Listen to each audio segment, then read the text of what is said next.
Buenas noches, hermanos. Les invito a abrir sus Biblias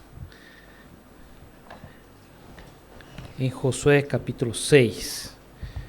Y hoy seguiremos estudiando ese libro extraordinario, como algunos ya escucharon, increíble, y el libro de Josué.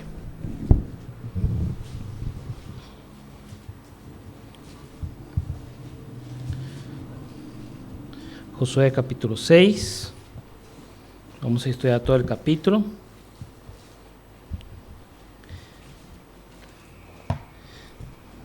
Pero antes vamos a hacer una revisión rápida, por si alguno no pudo estar en las prédicas anteriores, ¿sí? Josué capítulo 6, podemos pasar por favor al próximo. El libro de Josué es un libro interesante porque habla de un reemplazo de un líder por otro, ¿no? Moisés fue el líder que estuvo con el pueblo de Israel por 40 años y ese hombre no pudo entrar a la tierra prometida. Y para la ocasión, Josué, su servidor, quedó en su lugar. Y en Josué capítulo 1, versículo 6, tenemos el versículo, ¿no? Esfuérzate y ten buen ánimo, ¿no? Sé valiente. Es el texto que siempre compartimos con alguien, con un amigo, y es el texto que fue dado, el mensaje fue dado a Josué en el capítulo 1 del versículo 6. También en los capítulos anteriores vimos que esa vez fueron enviados 2 espías y no 12, ¿no? 2.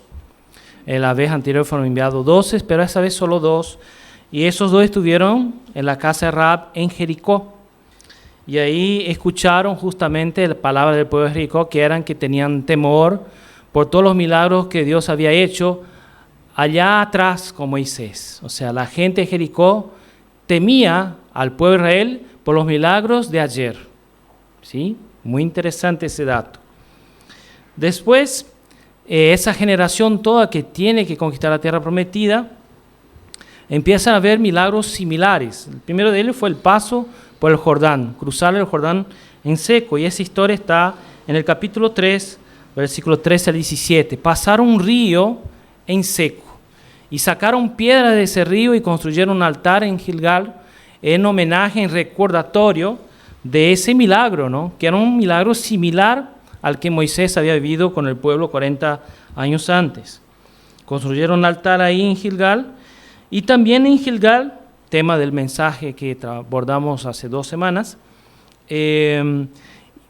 hicieron la circuncisión de todo ese grupo de hombres que no habían sido circuncidados en el desierto, compartieron la Pascua y Josué tuvo una visión muy similar a que Moisés tuvo allá de la zarza ardiente. ¿Se acuerdan? ¿No? Moisés tuvo la visión de la zarza ardiente y Josué vio al príncipe de los ejércitos en el campamento en Gilgal, ¿no? Y destaco el texto que para mí es el texto clave de todo lo que ellos viven en lo que se narra en Josué, que es para que todos los pueblos de la tierra conozcan que la mano de Jehová es poderosa para que temáis a Jehová vuestro Dios todos los días. Para mí es el texto principal del libro de Josué. Dios hace cosas extraordinarias en medio de su pueblo para que los demás conozcan quién es Él, ¿sí? Dios hizo antes con Moisés, está haciendo ahora con Josué y sigue siendo en nuestra vida, no porque somos mejores que los demás, pero para que la gente crea, Ahora sí, con esa introducción, ¿no? Quisiera orar una vez más, aunque ya se oró varias veces durante el culto, para que lo que tengamos que aprender hoy con la conquista de Jericó pueda llegar a nuestros corazones una vez más. Señor Dios, te agradecemos porque Jericó es un pasaje extraordinario, a donde suceden cosas extraordinarias, pero que están relacionadas con otras tan extraordinarias como la caída de los muros.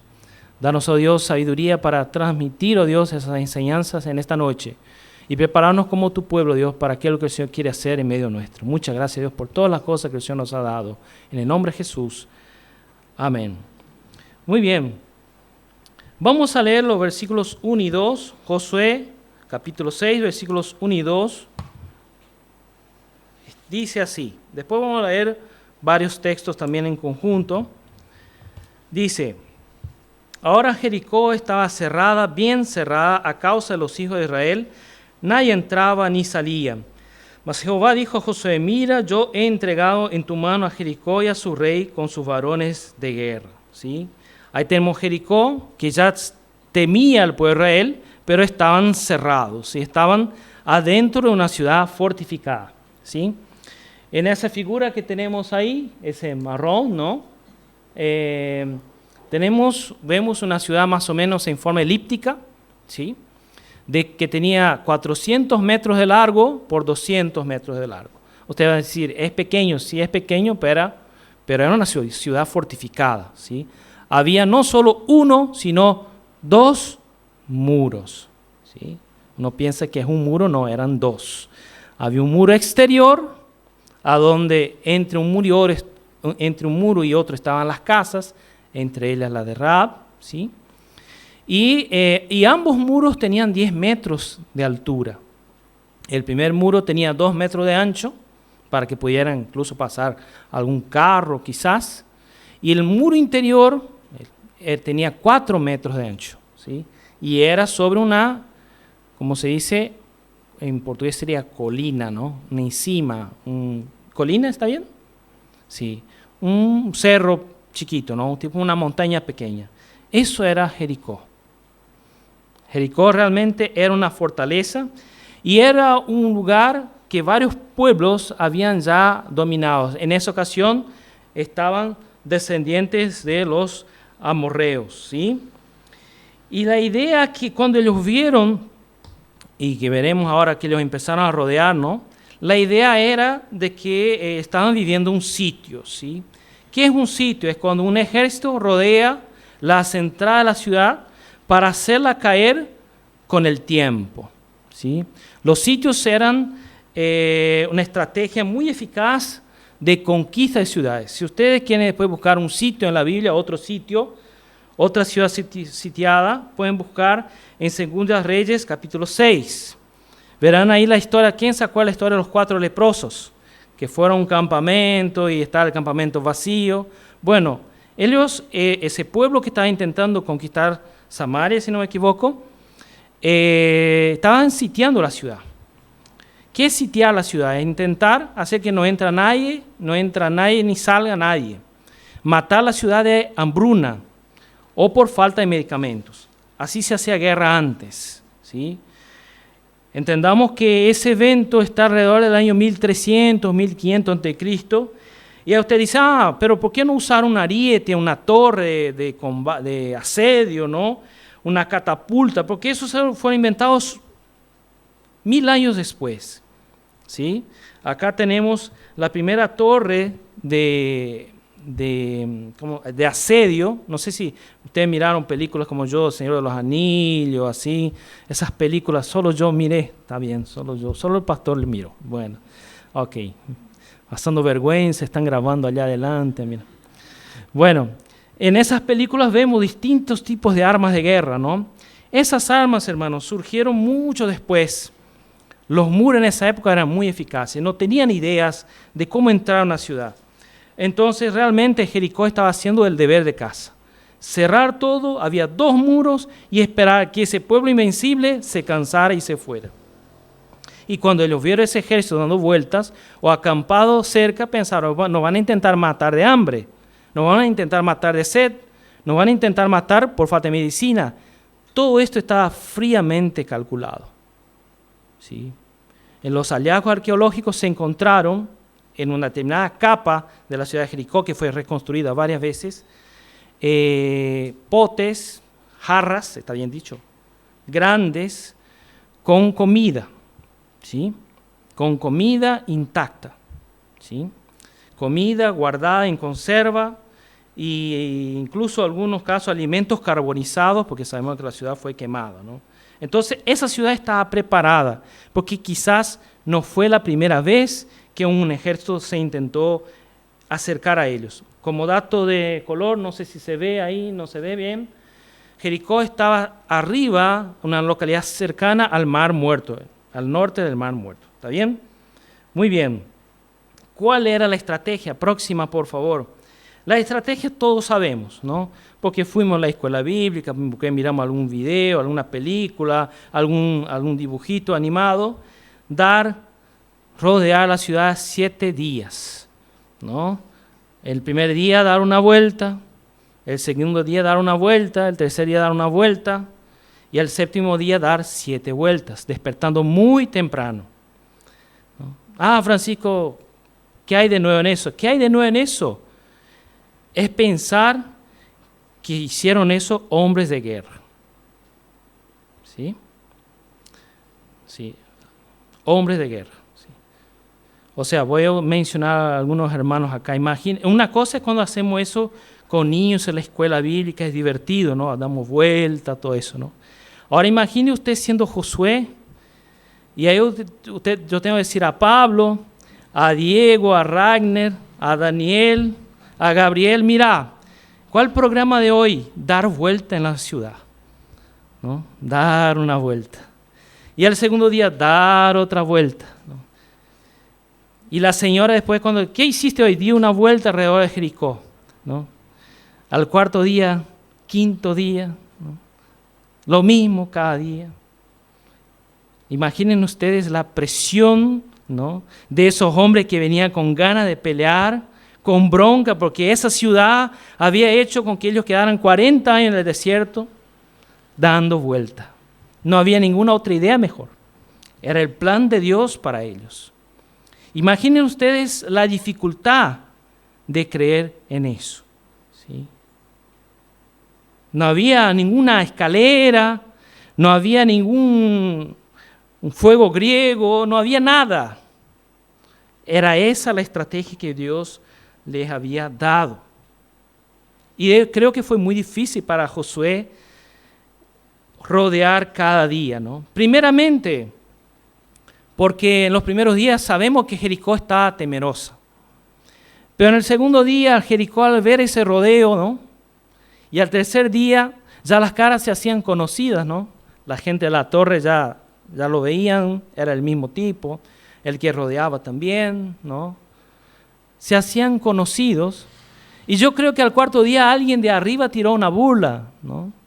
¿Y cuándo van a entrar? ¿Cómo van a hacer para subir hasta acá? Quizás algún tomate, no sé si había tomate.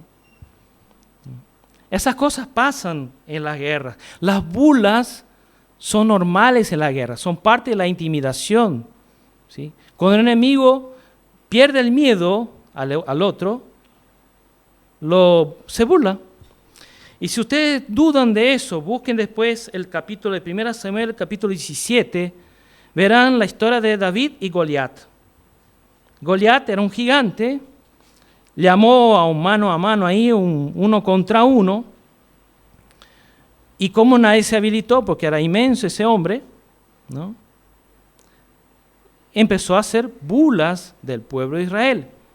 Entonces posiblemente habrá pasado eso, y la orden era, no griten, hagan silencio, lo único que se va a escuchar son bocinas de los sacerdotes, son trompetas de los sacerdotes. Esas trompetas, hermanos, eran instrumentos de alabanza, no eran instrumentos de guerra, eran instrumentos de culto, ¿no? De adoración, no eran como vemos en las películas, esas trompetas, ¿no? Que marcan los soldados, no era eso. Era una estrategia nueva y que poco intimidó, ¿no? Y ahí ustedes preguntan, ¿por qué lo hicieron? Porque habían todo vivido Gilgal, se habían circuncidado, se habían tomado la Pascua, habían llegado, habían cruzado el Jordán, por toda esa preparación estaban concentrados. Además, ¿no? Además, sabían que estaban con lo de Jericó atravesado en la garganta, ¿no? Yo imagino que los que estaban ahí rodeando, ¿no? Pensaron, mi papá murió y no entró acá porque dudó de que se podía vencer a esa gente. Mi abuelo no entró acá en esa tierra porque dudó que no podía vencer a ellos. Yo no voy a dudar. están en un lugar alto, están en un lugar intocable, están en un lugar difícil, pero yo voy a creer, porque si no, quizá me quedo yo en el desierto. Pero fue difícil, hermanos, fue complicado. Dar vueltas a un enemigo, escuchar todo eso no fue fácil. Ahí yo puse como un dato de color, ¿no? Que hubo los romanos fueron conocidos como el pueblo más invencible en la historia militar, ¿no? Pero ellos tuvieron que aguantar las humillaciones en una determinada batalla, entre varias, pero una de ellas fue la batalla de Aqua Sextia. Después pueden buscar en el año 102 a.C. Había un pueblo que siempre le daba una paliza, siempre, los teutones, ¿sí? Eran más fuertes, eran más numerosos, ¿no? Los romanos tenían mucho que administrar y le había dado una gran paliza en un determinado lugar en la historia. No me acuerdo exactamente de él, creo que fue Teutoburgo. Creo que es. Y ellos quedaron con esa derrota muchos años atravesada, hasta que elaboraron un plan para poder vencer a esos enemigos, que involucraba estar rodeados en un cuartel esperando que los teutones le humillaran. Y dicen los historiadores romanos que esa espera le hizo con que la bronca se leudara hasta el punto que perdieron todo el temor de ellos. Y en un momento oportuno los persiguieron y ganaron de ellos, según la historia romana, ¿no? Fue una victoria muy poderosa porque de la misma forma que los teutones eran un trauma para Roma, Jericó era un trauma para Israel.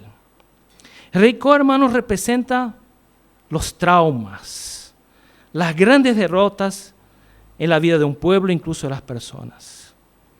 Todos nosotros, hermanos, llevamos alguna vez esos traumas, esas derrotas, que nos cuesta superar. Jericó representa eso.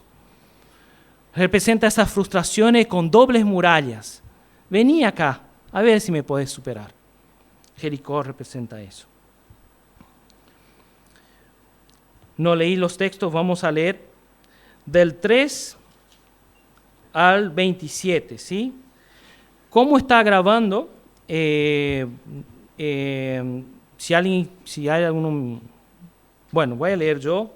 Y si después hay algún micrófono abajo para que me ayude a leer, así aparece en el video para que puedan ver después, ¿sí? Si consiguen otro micrófono, así voy leyendo hasta que pase a otro hermano que quiera colaborar conmigo. Dice así, versículo 3 en adelante. Rodearéis pues la ciudad todos los hombres de guerra, yendo alrededor de la ciudad una vez, y esto haréis durante 6 días. Y 7 sacerdotes levarán 7 bocinas de cuernos de carnero delante del arca, y al 7º día daréis 7 vueltas a la ciudad, y los sacerdotes tocarán las bocinas. Y cuando toquen prolongadamente el cuerno del carneiro, así que oigáis el sonido de la bocina, todo el pueblo gritará a la gran voz, y el muro de la ciudad caerá. Entonces subirá el pueblo cada uno derecho hacia adelante. Llamando pues Josué, hijo de Nun, a los sacerdotes, les dijo, llevad el arca del pacto, y 7 sacerdotes lleven bocinas de cuerno de carnero delante del arca de Jehová. Y dijo al pueblo, pasad y rodead la ciudad, y los que están armados pasarán delante del arca de Jehová. ¿Quién puede ayudarme leyendo del 8 hasta el 12? Y así que Josué hubo hablado al pueblo, los 7 sacerdotes, llevando las bocinas de cuerno de carnero, pasaron delante del arca de Jehová, y tocaron las bocinas, y el arca del pacto de Jehová los seguía. Y los hombres armados iban delante de los sacerdotes que tocaban las bocinas, y la retaguardia iba tras el arca, mientras las bocinas sonaban continuamente. Y Josué mandó al pueblo, diciendo, vosotros no gritaréis, ni se oirá nuestra voz, ni saldrá palabra de vuestra boca, hasta el día que yo os diga gritad, entonces gritaréis. Así que él hizo que el arca de Jehová diera una vuelta alrededor de la ciudad, y volvieron luego al campamento, y allí pasaron la noche. Y Josué se levantó de mañana, y los sacerdotes tocaron el arca de Jehová. Muy bien. Ahora otra persona que quiera leer del 13 al 15.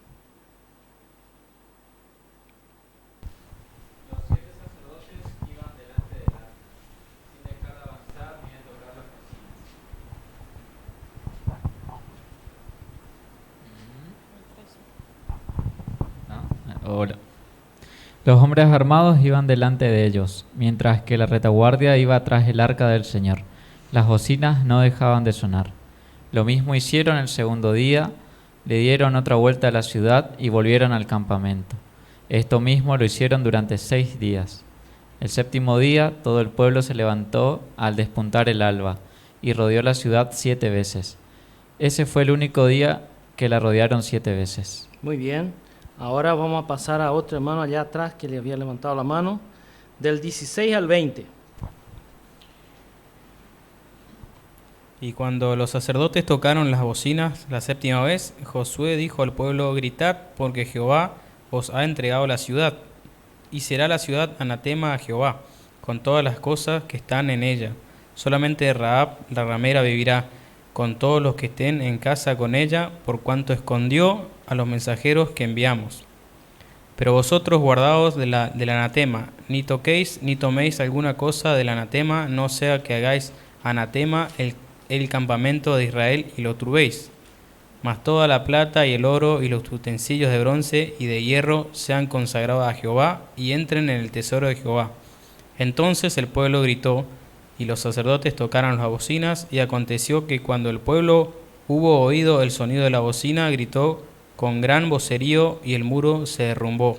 El pueblo subió luego a la ciudad, cada uno derecho hacia adelante, y la tomaron. Muy bien. Vamos a quedar por ahí. Entonces, la idea estaba clara, que los muros se iban a caer, y ellos al entrar debían destruir todo, ¿no? Ya veremos. Y no tocar el anatema, ¿sí? La palabra anatema para nosotros suena rarísimo, ¿no? Muy distinto, no entendemos muy bien. Y el mejor ejemplo, la próxima por favor, que pude encontrar de carácter semántico, simbólico, ¿no?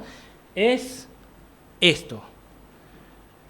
Salvo que uno sea un niño de 2 años, 3 años, ve un símbolo de ese, va a tocar. Pero cualquier persona que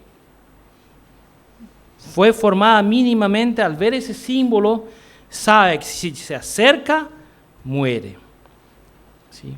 La palabra anatema tiene esa carga, algo extremadamente peligroso, algo que te puede matar, algo que usted desconoce, pero extremadamente peligroso. Quizá alguien que estudió química acá nos puede explicar por qué lo radioactivo es peligroso, ¿no? Yo sé que tiene que ver algo con la genética, ¿sí? Con la transmisión genética, ¿no? Con las células que se van renovando y van deteriorando, porque lo radioactivo rompe el cromosoma, hasta ahí sé. Pero sé lo suficiente que si yo veo esto, no me acerco. Al contrario, agarro mi familia y voy a otra ciudad. ¿Sí? Porque es muy peligroso. Anatema es eso, hermanos. Anatema es algo que vos no podés tocar ni llevar a tu casa. Ahí yo puse varios textos, en Levítico, en Deuteronomio, en 1 Samuel, en Gálatas 1:8, versículo 1, 8, 9, está la palabra anatema para aclarar lo peligroso que es lo que se considera, ¿no?, como maldecido. Dice acá, voy a leer el mejor texto para mí para aclarar, eso es Deuteronomio 7:26.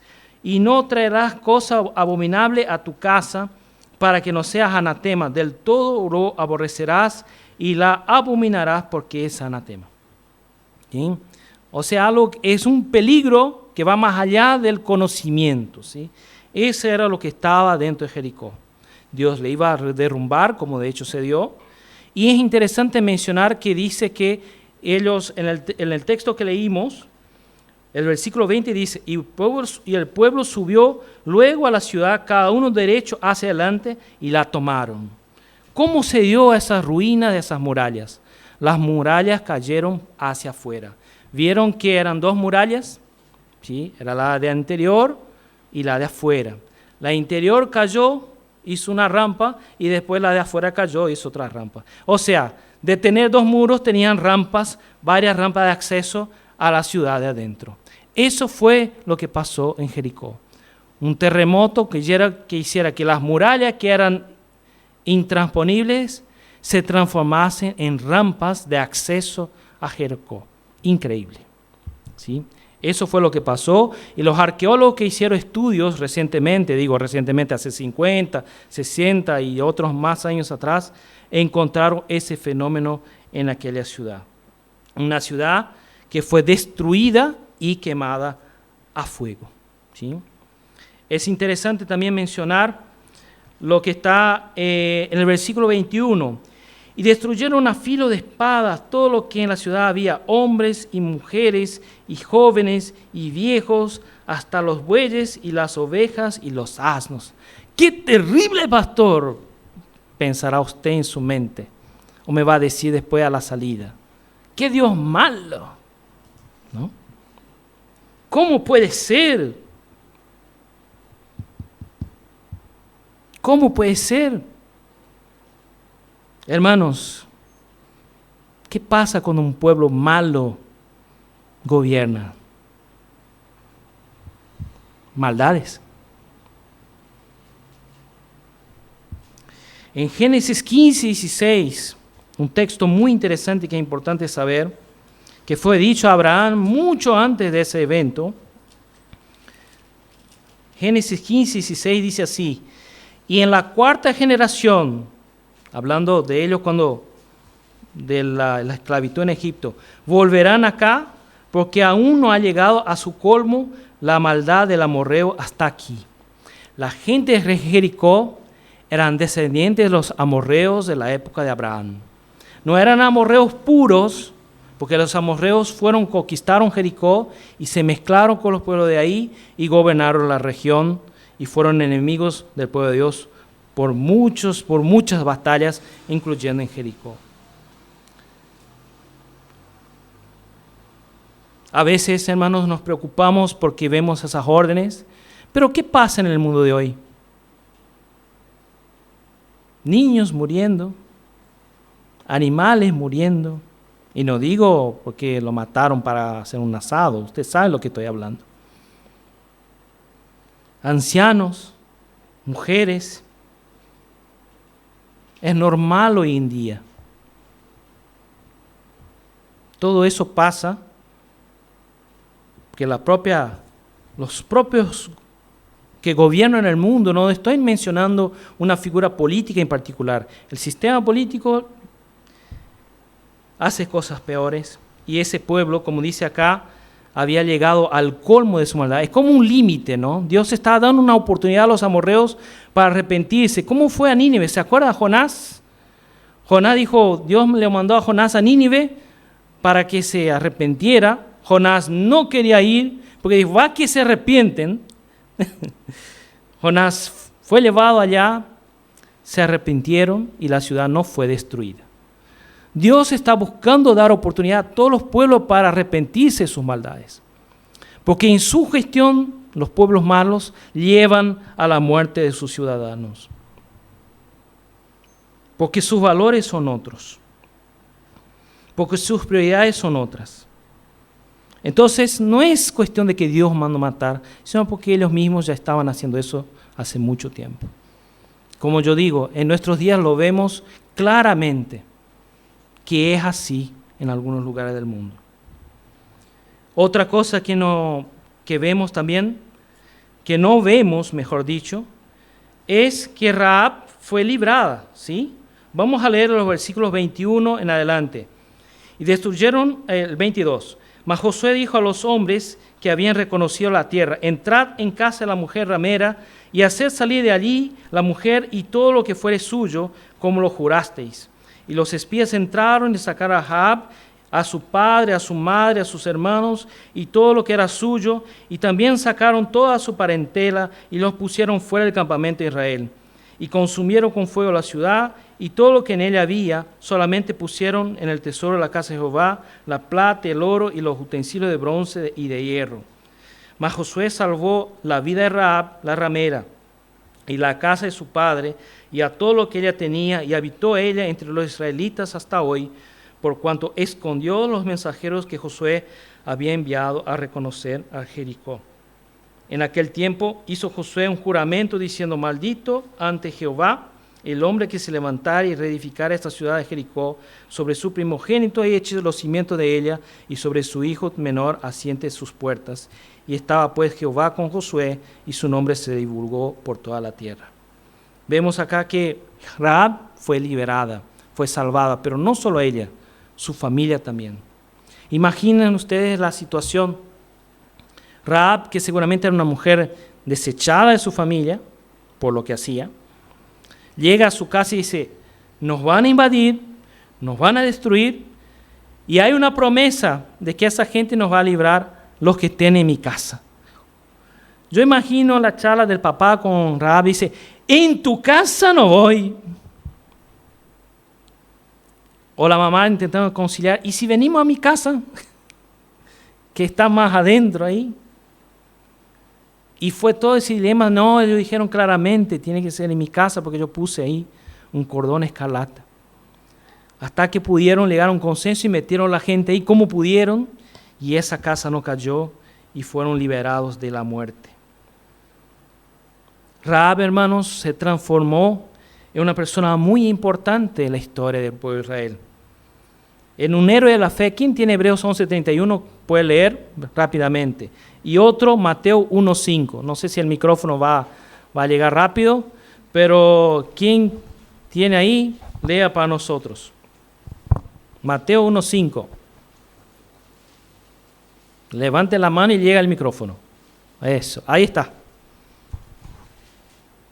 Mateo 1:5 dice, Salmón engendró de Rahab a Booz. Booz engendró de Ruth a Obed, y Obed a Isaí. Muy bien. Ahí vemos, Booz fue hijo de Rahab, y Booz fue esposo de Ruth de la Biblia. ¿Sí? Rahab entró en la genealogía de Jesús. Y Hebreos 11:31. ¿Quién tiene? Una mano nomás. Ahí. Por la fe, Rahab la ramera no pereció. Por la fe, Rahab la ramera no pereció juntamente con los desobedientes, habiendo recibido a los espías en paz. Muy bien. Rahab está entre los héroes de la fe, ahí entre Abraham, ¿no? Y tantos otros. Rahab figura. Rahab figura en la lista de los héroes de Hebreos 11, porque hizo una sola cosa, una sola, que salvar a su familia. Por supuesto, también a recibir los espías de Jericó, ¿no? Pero por esa razón, por haber salvado y creído que había una opción, una salvación en recibir a esos espías, un héroe de la fe. ¿Sí? Ahí vemos, hermanos, cómo a veces no es necesario grandes acciones o muchas acciones, sino las acciones correctas, en el momento correcto. Rahab es un ejemplo, hermanos. Aunque su historia no fue de todo buena, sabemos, la Biblia es muy clara, él entró en la genealogía de Jesús y es uno de los héroes de la fe de Hebreos capítulo 11. Esa es la historia que encontramos en Josué capítulo 6. Y aquí vamos concluyendo ya. ¿Sí? Hermanos, a veces uno se pregunta, tengo la sensación que te estoy dando vuelta en mi vida, ¿no? A veces son necesarias las vueltas. A veces son necesarias las vueltas. No ser vueltero. Hacer vueltas. El pueblo de Israel dio vueltas en el desierto. Ellos dieron vueltas alrededor de Jericó para en el momento exacto poder cumplir con su llamado. Yo nunca volé avión, pero aquellos que volaron saben que es posible en un vuelo que antes de aterrizar tu avión tenga que dar unas vueltas en el aeropuerto, ¿no? Esperar el turno para descender, o mismo por una cuestión de seguridad, vaciar el tanque del avión para evitar un incendio mayor. ¿Sabían eso? Pastor, yo una vez tuve que volar, dieron varias vueltas, no sabía que había peligro de incendio, era por eso. Cuando un avión está en peligro de accidente, se dan varias vueltas en el aeropuerto para que se agote el combustible y disminuya la posibilidad del incendio. Las vueltas, hermanos, a veces son necesarias. Debemos, hermanos, en vez de mirar ese texto como algo de destrucción, mirar a Rahab ahí. Ese texto habla de la salvación de una familia perdida, de una familia que no solo fue salvada, pero fue parte de la historia del pueblo de Israel. Entender que los muros a veces, cuando Dios no está adentro, no sirven para nada. Y eso es un mensaje, ese punto para usted que está escuchando esa palabra por primera vez. ¿Qué quiere decir esos muros? Son muros que no sirven para resistir lo que Dios tiene para tu vida. Cuando la voluntad de Dios llega a la vida de uno, no hay muro que se interponga. Puede poner un muro, 2 muros, 30 muros, 53 muros, 323 muros. En algún momento Dios va a entrar en tu vida porque Dios te ama. Y con una palabra de amor, Él va a entrar en tu vida. No resistas a Dios. Romanos 10, 8 a 10 dice, mas ¿qué dice? Cerca de ti está la palabra y en tu boca y en tu corazón. Esta es la palabra de fe que predicamos, que si confesares con tu boca que Jesús es el Señor y creyeres en tu corazón que Dios le levantó de los muertos, serás salvo.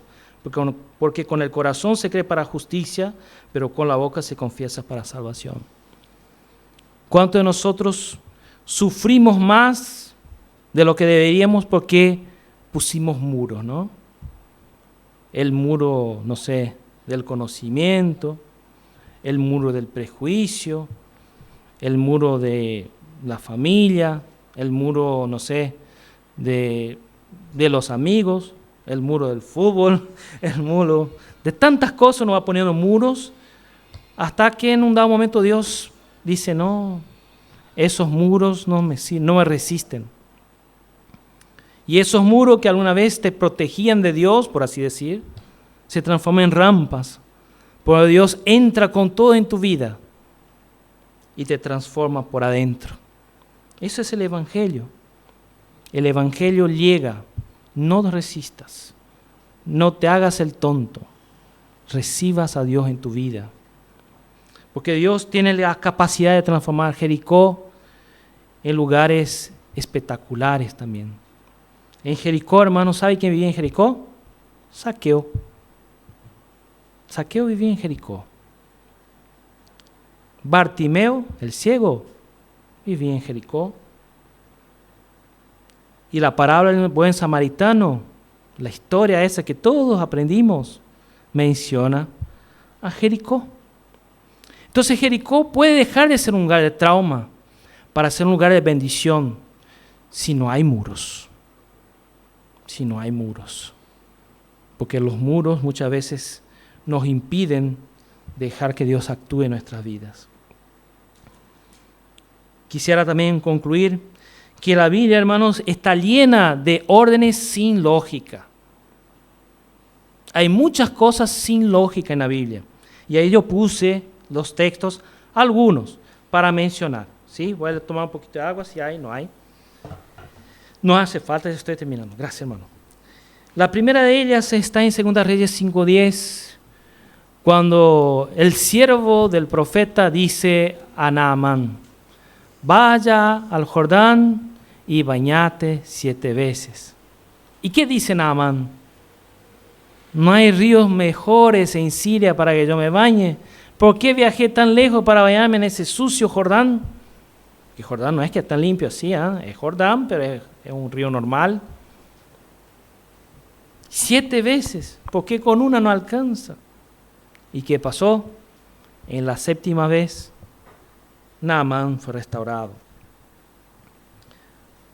Mateo 17, ¿qué habla? A ver, yo confundo acá. Mateo 17, vamos a buscar rápidamente.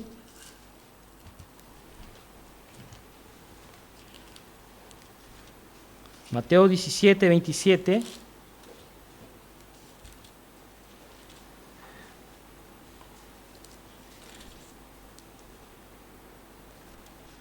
Habla de, sí, por supuesto. del pescado que tenía una moneda en la boca, imagínate, ¿no? Vaya al río, pesque y vas a sacar ahí un billete de $100. En el caso no era $100, era una moneda que valía más que $100, ¿no? Es la boca de un pescado, ¿no? O un anillo de oro. Eso fue la orden que Jesús dio a Pedro. Pedro, pescador veterano. Yo imagino a Pedro mirando a Jesús y diciendo, ajá, 50 años pescando y voy a decir que voy a sacar una moneda de ese valor en la boca de un pescado. ¿Y qué pasó? Fue, pescó y estaba allá. Juan 9:7, hermanos, otro texto.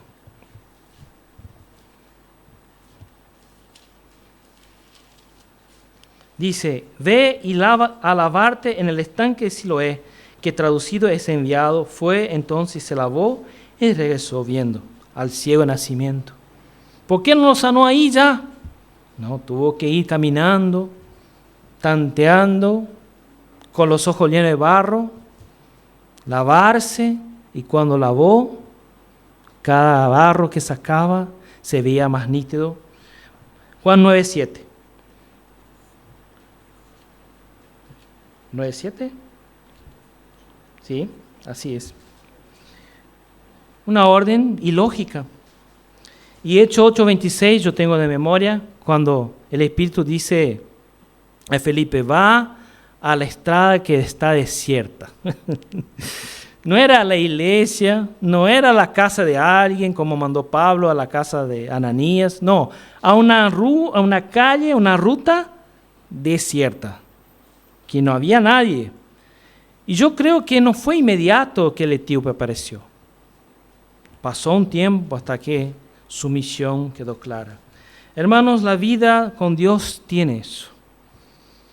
Por supuesto, yo espero, nunca pedirle que vaya al Paraná a sacar un pescado, un anillo de la boca de un pescado. Yo no le voy a pedir eso.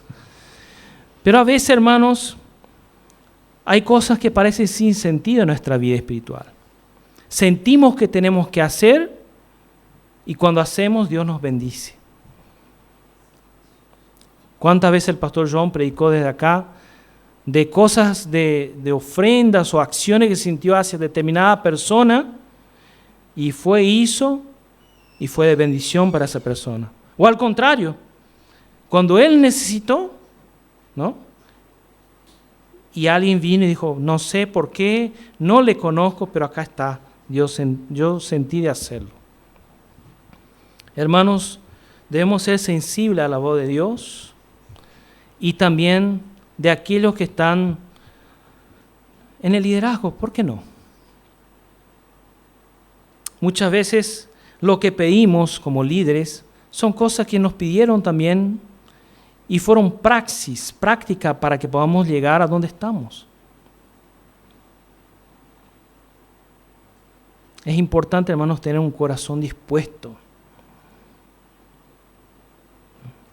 Nadie llega a una función sin antes pasar por otras. Y pequeños gestos, hermanos, nos preparan para grandes cosas. Es la historia de la Biblia, es la historia de tu vida. ¿Vos llegaste a donde llegaste? ¿Cómo? ¿De un día para el otro? Yo admiro a muchos de ustedes lo que hacen en sus trabajos, en sus negocios. Y yo sé que si me pongo a hacer, no sale igual, que no tengo la trayectoria de ustedes en sus rubros, en sus especialidades. Fue un proceso. Y Dios nos quiere usar, hermanos. Y necesitamos crecer espiritualmente y aprender a servir a Dios tanto en las cosas pequeñas como en las cosas grandes.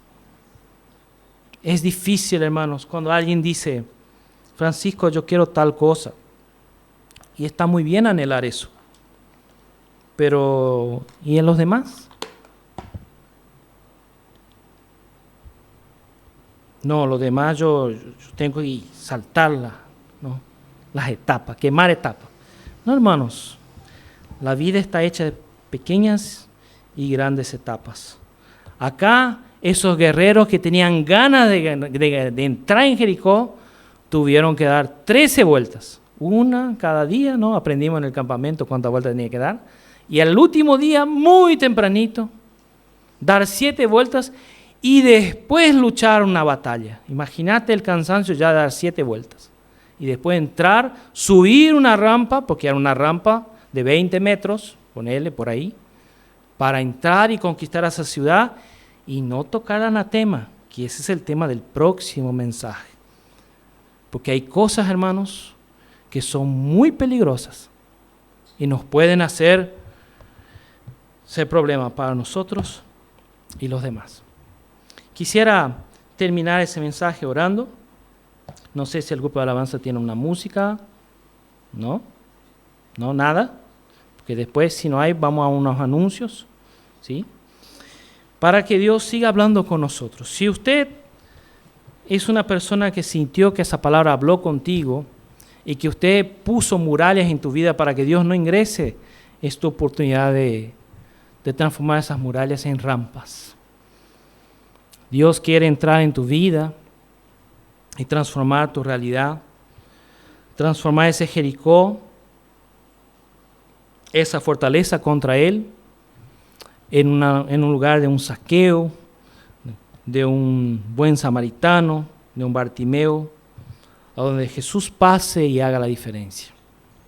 Si usted entendió eso por primera vez, levante su mano, vamos a orar por usted. Y si usted entendió que ese mensaje de alguna forma te habló para empezar a creer y a no poner excusa delante de Dios, preséntese delante de Jehová, de Dios. Aunque te tenga que hacer dar vueltas, son vueltas necesarias para conquistar lo que Dios tiene para tu vida, para nosotros. Nosotros vivimos un evangelio muy individualista y nos olvidamos que somos un cuerpo, el cuerpo de Cristo. Como iglesia somos un cuerpo, pero también con las demás iglesias somos un cuerpo. Y tenemos que aprender a trabajar como un cuerpo.